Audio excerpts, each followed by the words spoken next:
So let's discuss what is the Docker Compose and how it's going to help to us. Okay, so this is the page over here. So one thing I have to show. So let's understand with this image.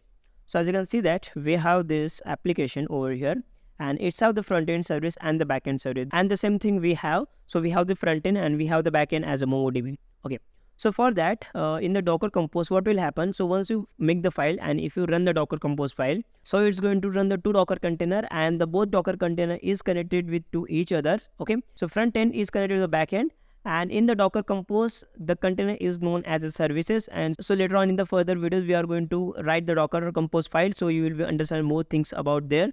Okay, so let me show you one thing over here.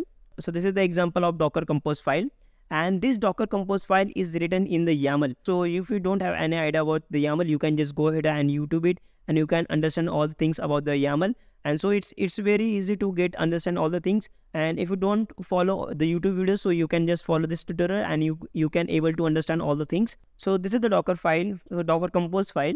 So in the services, as I mentioned you, so services is known as different type of Docker container or different type of Docker images that you are running.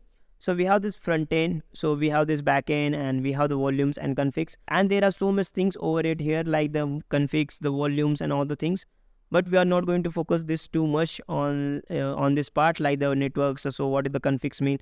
So we are not going to discuss too much on this one. So in the next video, we are going to learn what is the proper way to write a Docker Compose file for this Python application, and how we are going to run the Docker Compose file as well. So for that, see you guys in the next video.